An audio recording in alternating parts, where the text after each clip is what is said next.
September 1, 1939, German troops surged into Poland, determined to achieve a swift and overwhelming victory.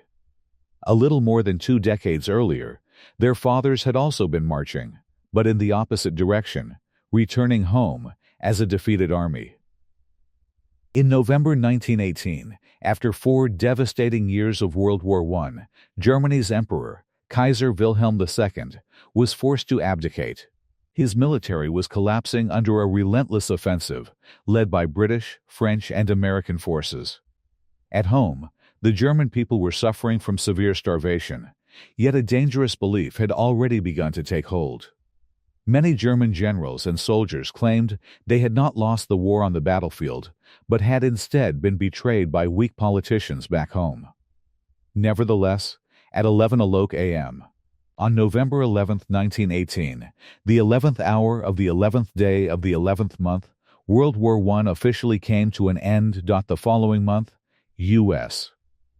President Woodrow Wilson arrived in Europe with a vision of creating a new international order. Through the Treaty of Versailles, he persuaded world leaders to support the formation of the League of Nations. They agreed that future disputes between countries would be resolved through debate within the League rather than through war.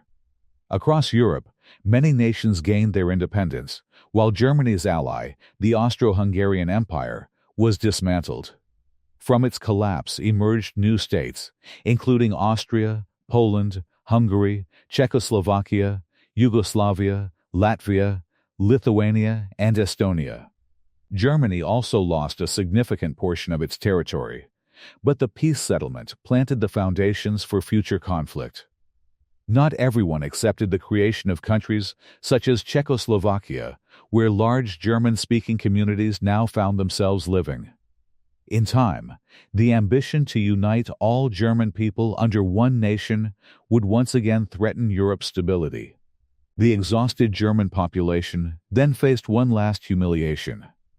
They were required to pay an enormous $6.6 billion in reparations to France and Britain, an amount far beyond what they could easily afford.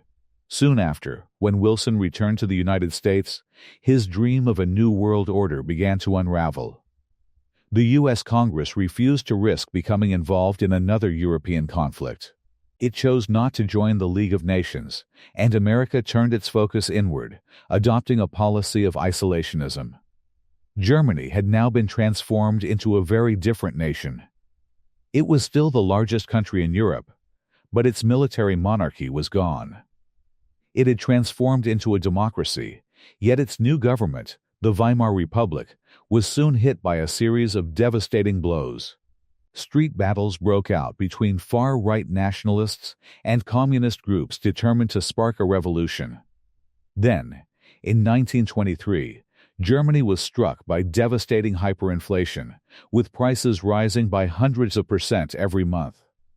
The savings of ordinary people became worthless. It was the perfect environment for a new wave of loud, right-wing political agitators. Among them was Adolf Hitler. Hitler was born in Austria. He had served bravely as a soldier during World War I and earned the Iron Cross for his service. After returning to Germany, he settled in Munich, where his powerful speeches quickly helped him take control of the small National Socialist, or Nazi Party. In October 1923, Hitler and his followers launched an armed coup against the Weimar government. It failed, and he was sentenced to 9 months in prison. There, he wrote Mein Kampf, blaming Germany's problems on the Jews while calling for the nation to regain its strength and expand eastward. After his release, he focused on turning the Nazi Party into a well-organized and disciplined political force. From that point on, he decided to use the democratic system to gain power. Yet over the next 5 years, Weimar Germany enjoyed a period of prosperity. Public support for extremist parties on both the left and the right steadily declined. Then, without warning, Hitler's chance finally arrived. In October 1929, the U.S. stock market collapsed. Billions of dollars disappeared, and a worldwide economic depression followed. Unemployment in Germany climbed to more than 6 million. Only extremist politicians appeared to have answers, and Hitler was one of them. By 1931, the Nazi Party had grown into a massive political movement, backed by its own brown-shirted SA stormtroopers, whose ranks had reached nearly 3 million.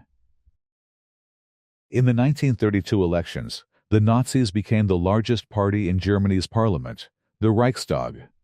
But Hitler refused to join a coalition government, leaving parliament completely deadlocked. To end the crisis, President Hindenburg appointed him chancellor in January 1933, making him head of the government. Within a month, the Reichstag building was destroyed by fire. Hitler blamed the communists and demanded emergency powers. He then used those powers to outlaw every other political party. In August 1934, President Hindenburg passed away. Hitler declared himself president. He had now become Germany's absolute leader, the Führer. At first, there was little indication of what lay ahead. Over the next 3 years, the Führer focused on rebuilding Germany's economy. He invested millions in public projects, including the 5,000-mile Autobahn highway network, to provide jobs for the unemployed. But behind the scenes, Hitler was also pouring huge amounts of money into a massive rearmament program. Under the Treaty of Versailles, Germany's army had been restricted to just 100 soldiers. The nation was also banned from having an air force, tanks, or submarines. That small army was expanded to 3 times its original size. Then, in 1935, Hitler openly revealed his plans. He introduced a brand new air force, the Luftwaffe. With 2,500 aircraft, it far outnumbered the air forces of Britain and France. Unemployment dropped sharply, and the Nazi Party became hugely popular. Growing more confident, the Führer made his first move toward expansion. In 1935, he regained control of the Saarland, on the French border, after its people voted to return from League of Nations administration to German rule. A year later, he sent German troops into the Rhineland, a part of Germany that had been demilitarized under the Treaty of Versailles. At the time, many believed Hitler was simply reclaiming territory that rightfully belonged to Germany. Neither Britain nor France raised any objections. When Berlin hosted the 1936 Olympic Games, many viewed the Nazi government as strict but fair, a leadership restoring Germany's pride without threatening anyone. Of course, warning signs were already there. The Nuremberg Laws of 1935 banned Jews from marrying Aryan Germans and stripped them of their citizenship. But when the first real danger to world peace appeared, it came not from Hitler, but from somewhere completely different. Japan. At the beginning of the 20th century, Japan had already established itself as a powerful military nation. It had defeated Russia in the War of 1905 and fought alongside the Allies during World War I. After the war, Japan was recognized as a major world power and became a member of the League of Nations. Yet politically, the country was full of contradictions. Although it was officially a democracy, feudal traditions remained deeply rooted. Most Japanese worshipped their emperor as a living god and accepted him as their true ruler. At the same time, the nation faced serious economic challenges. Its population was growing rapidly, while it lacked the natural resources needed to support its expanding industries. Japan's leaders believed they had found the answer in China's Manchuria. Manchuria was a region of fertile farmland, rich coal reserves, and valuable minerals. It was an ideal target. Japanese troops were already stationed there. Other tempting targets included European colonies such as Burma, Malaya, and Hong Kong under British control, French Indochina, and the Dutch East Indies. But at this stage, Japan had to move carefully.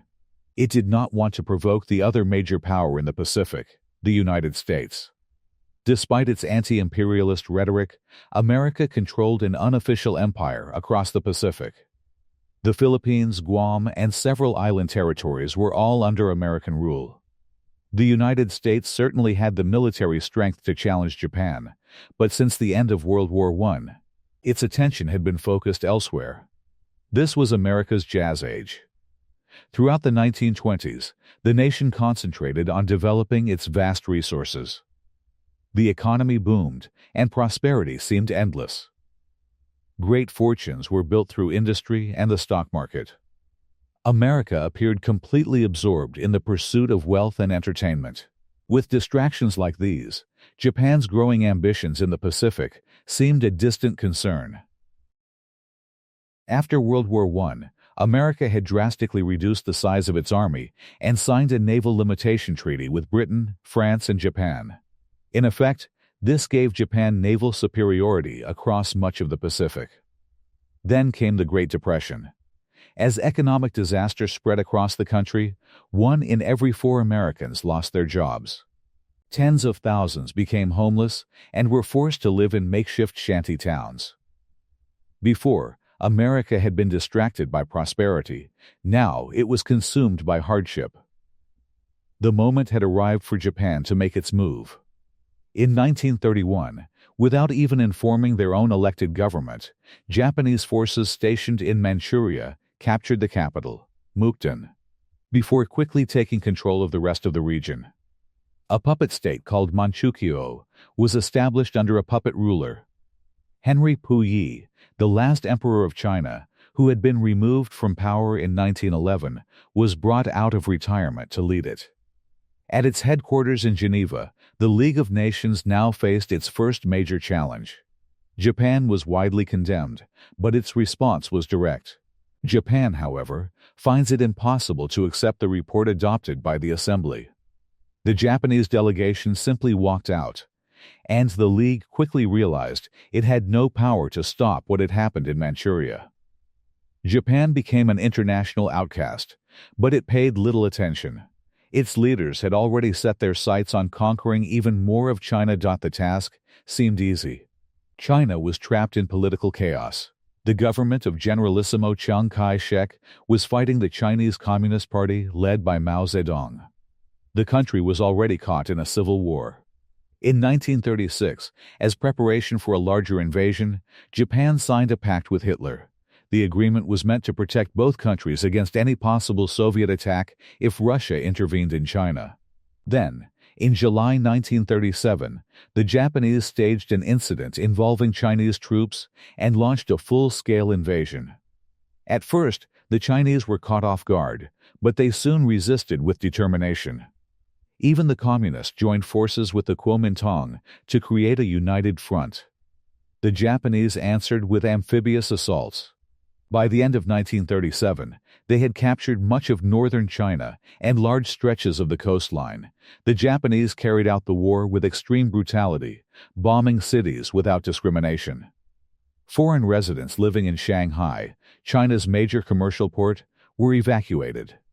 The city was then placed under siege for 3 months. It suffered massive destruction as Japanese forces showed no mercy or concern for the local population. But it was after the capture of Nanking, then China's capital, on December 17, 1937, that the violence reached horrifying levels. Historians estimate that more than 300,000 civilians were massacred during 6 weeks of widespread rape and indiscriminate killing. Japanese forces even attacked British and American warships sent to protect shipping and trade. The most serious incident occurred on December 12, 1937, when Japanese bombers sank the American gunboat Panay. 50 crewmen lost their lives. Even after this, the Western powers chose not to intervene, leaving the League of Nations powerless once again. In the United States, President Roosevelt wanted to impose a naval blockade against Japan. It has become clear that acts and policies of nations in other parts of the world have far-reaching effects on us. But Britain refused to support the idea, fearing it could trigger a war. As a result, the only help Roosevelt could offer was a $25 million loan to Chiang Kai-shek so China could purchase weapons.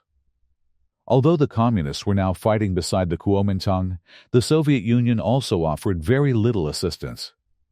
Its only military action came through a series of clashes along its border with Manchuria. China itself received almost no outside support. Instead, it was forced to continue the fight alone. During 1938, Japanese forces captured Canton and drove the Chinese army farther into the western interior. All the promises made by the League of Nations, all its pledges to stop international aggression, had achieved nothing. By this time, however, the Western powers were beginning to face aggression much closer to home. Today, it is easy to make fun of Benito Mussolini, Italy's fascist dictator. His dramatic behavior may seem almost ridiculous now, but in 1922, people viewed him very differently. At that time, Italy appeared to be on the brink of complete chaos. The nation was torn apart by strikes and the seizure of farmland. Like Germany, its democratic government seemed unable to restore order. So Benito Mussolini, a war veteran and former journalist, decided to take action. He created a right-wing nationalist movement known as the Fascists. When a nationwide general strike brought Italy to a standstill in August 1922, Mussolini ordered his supporters to march on Rome. Fearing that the country was heading towards civil war, King Victor Emmanuel invited him to form a government. Mussolini quickly crushed all political opposition and gave himself dictatorial powers. Government officials were appointed instead of elected, while real authority rested firmly with the Fascist Grand Council. Like Hitler, Mussolini's early policies made him extremely popular. Massive public works projects created jobs and modernized Italy's infrastructure. Corruption was aggressively tackled, and the mafia was largely broken up. Italy also strengthened its armed forces, including the creation of a modern and advanced air force. In the Mediterranean, Mussolini built a powerful navy that was larger than the combined British and French Mediterranean fleets. When the Great Depression struck, Italy appeared to survive it better than many other countries. Mussolini became an inspiration to leaders around the world. Politicians, including Adolf Hitler in Germany, looked to the fascist system as a model of strong, decisive leadership, especially when compared with what they saw as the weak democracies of Britain and France. But Mussolini wanted more than popularity. He dreamed of rebuilding the Roman Empire, and he had already chosen the first land he wanted to conquer. His target was Abyssinia, known today as Ethiopia. Italy already controlled colonies along its borders in Eritrea and Italian Somaliland. In December 1934, Italian forces deliberately provoked a clash with Abyssinian troops at an oasis in the Ogaden region, well inside Abyssinian territory. Mussolini then rushed reinforcements to Eritrea and Italian Somaliland while demanding that Abyssinia pay reparations. Abyssinia's emperor, Haile Selassie, personally appealed to the League of Nations. He urged the organization to stand by its principles. Here was a small nation facing aggression from another League member. This was the League's greatest test, but it failed to act. Britain's Foreign Secretary, Anthony Eden, at least tried to negotiate a peaceful solution, but Mussolini rejected every proposal. In early October 1935, the Italian army invaded from Eritrea and Italian Somaliland. The poorly equipped Abyssinian forces had almost no chance against a modern military armed with tanks and heavy artillery. The Italian Air Force completely dominated the skies, relentlessly attacking the Abyssinians and, on several occasions, dropping poison gas bombs, even though chemical weapons had been banned by the Treaty of Versailles as a crime against humanity. After 6 months, Abyssinia was entirely conquered. Emperor Haile Selassie escaped into exile in Britain. From its headquarters in Switzerland, the League of Nations watched helplessly. It did impose economic sanctions, but they achieved very little. Mussolini's invasion exposed two painful truths. The League of Nations, once seen as the world's greatest hope for peace, was powerless. And Europe's leading democracies, Britain and France, no longer had the determination to confront aggression. Both Britain and France had been deeply scarred by World War I, and neither economy had fully recovered. Both countries had endured years of strikes and political unrest.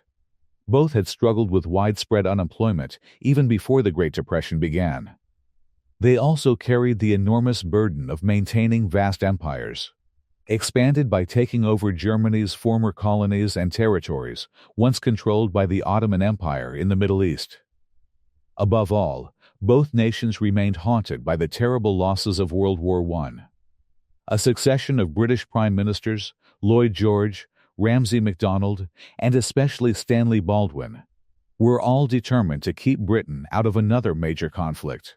Although Britain had ended World War I with a large and highly effective conscript army, it was quickly reduced to a small professional force, mainly intended to police the empire.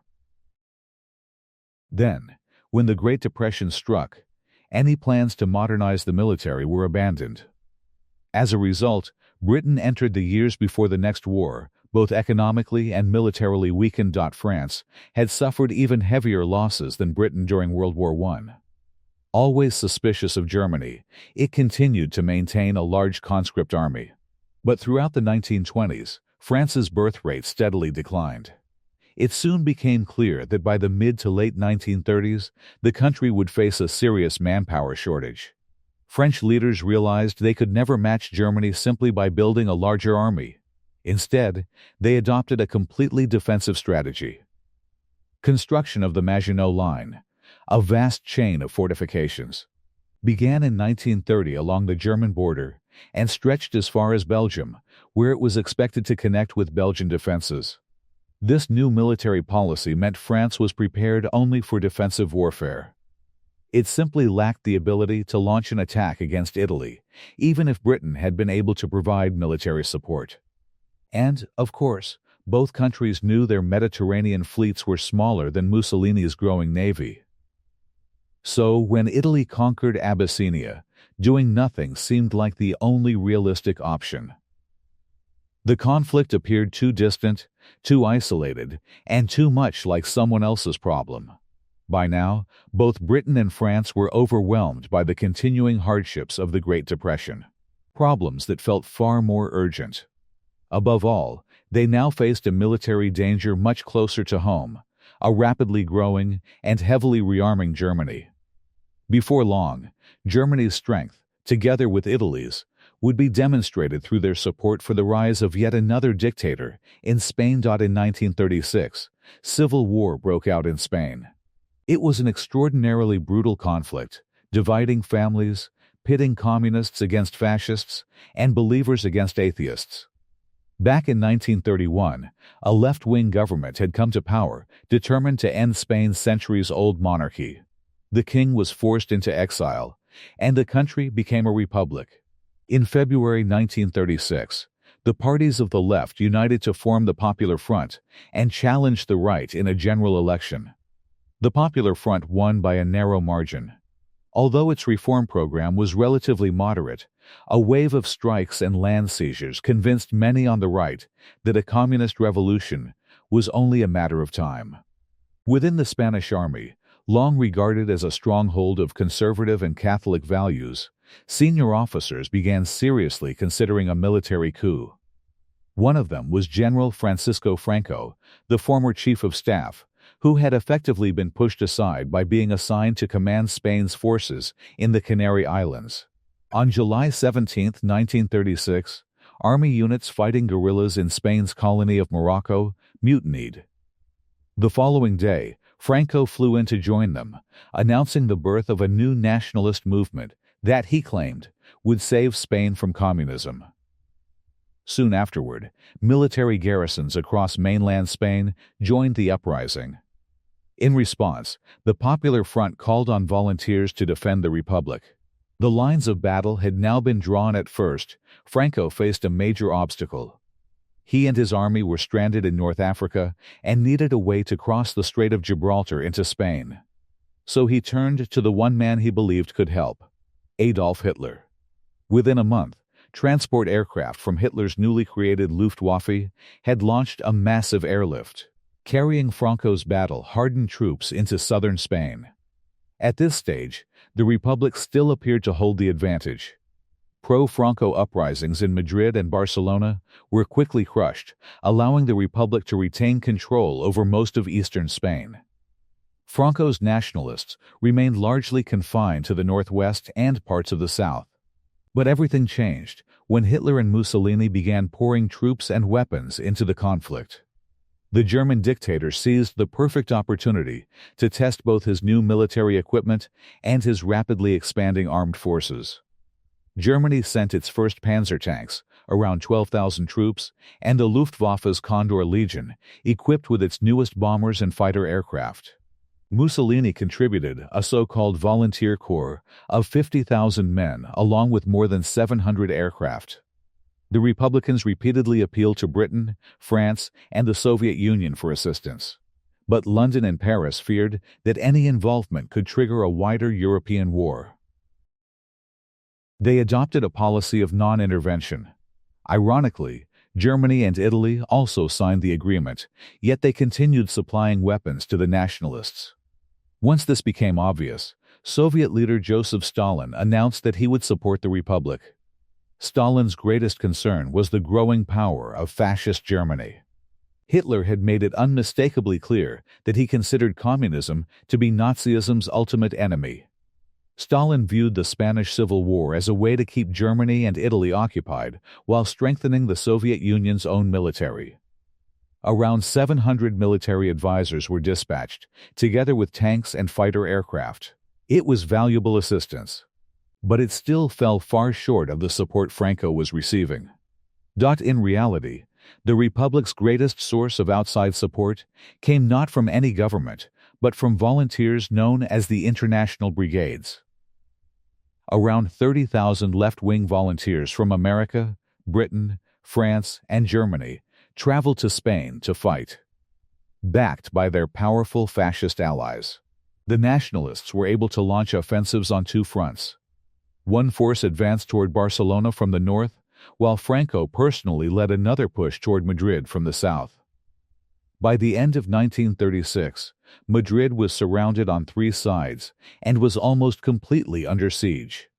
The fighting was fierce and frequently accompanied by horrific attacks on civilians. Republican forces hunted down and killed Roman Catholic priests, while the nationalists massacred anyone suspected of supporting communism. German and Italian aircraft bombed civilian targets without hesitation. Madrid endured relentless air raids, but the most devastating attack came in April 1937, when the Basque town of Guernica was almost completely destroyed, leaving around 6,000 civilians dead. The territory controlled by the Republic was gradually worn down. Its soldiers fought with remarkable courage, but poorly trained and badly equipped volunteers could not match Franco's professional army or the combined modern weapons supplied by Germany and Italy. As the war dragged on, the struggle for Madrid became a powerful symbol of the left's determination to resist a fascist dictatorship. Behind the scenes, however, the Republican alliance was beginning to fall apart. The communists and socialists wanted to focus entirely on achieving military victory, while the more idealistic anarchists and syndicalists believed the war should become a full-scale workers' revolution. These differences eventually erupted into open conflict. In May 1937, fighting broke out in Barcelona between communist and anarchist factions. It proved to be a devastating blow to the Republican cause. By the end of 1938, the nationalists had forced their opponents into two isolated pockets, one around Barcelona and another stretching east from Madrid to the coast. Madrid continued to resist, but the international brigades were withdrawn. As Franco's forces prepared for the final assault on the capital, more and more countries began recognizing his government.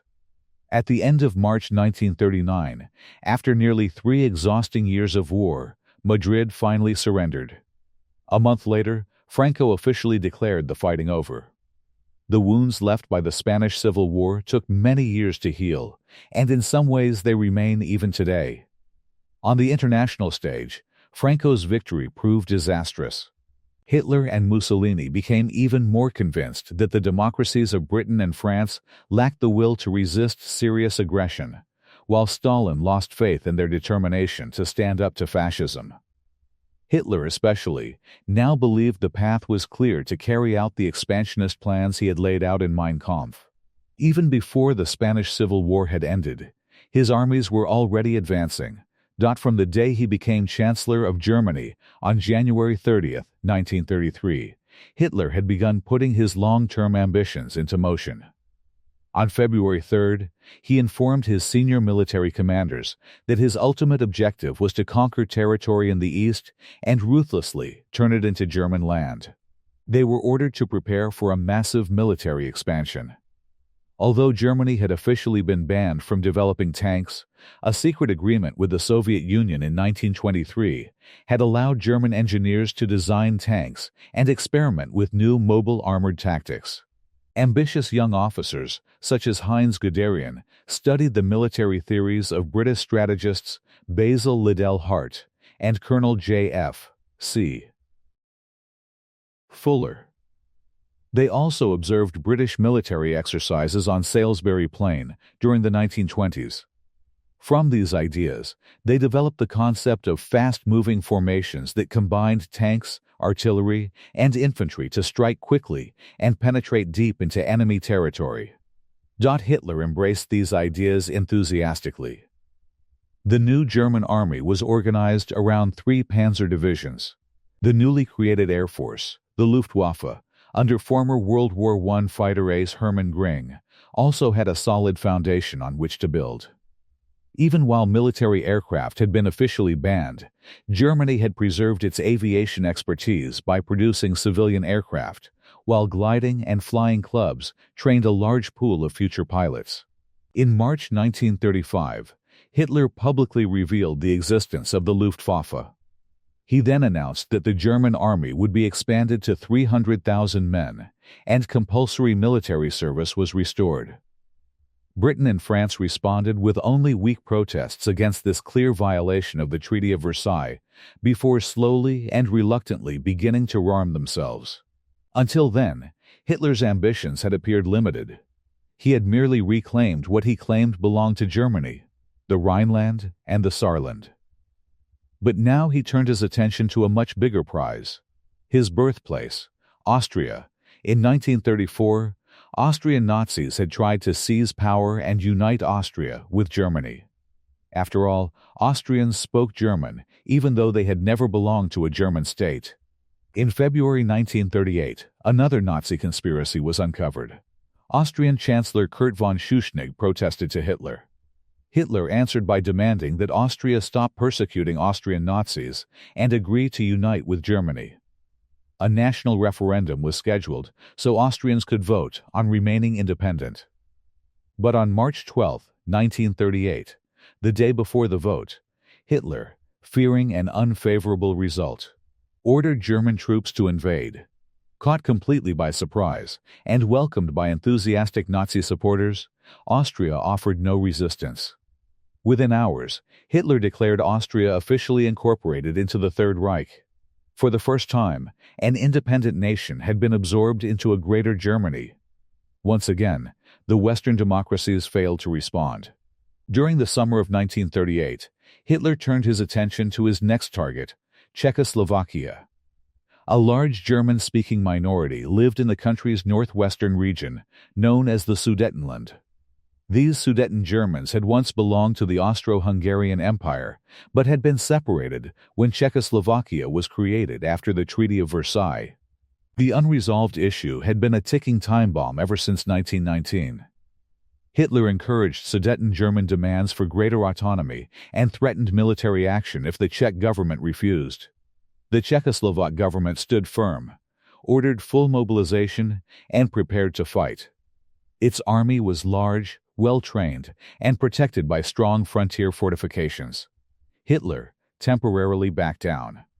But in early September, fearing Europe was on the brink of war, British Prime Minister Neville Chamberlain decided to intervene personally.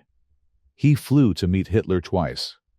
Hitler assured him that if Germany received the Sudetenland, he would make no further territorial claims anywhere in Europe. In Munich, on September 29, 1938, with Mussolini acting as mediator.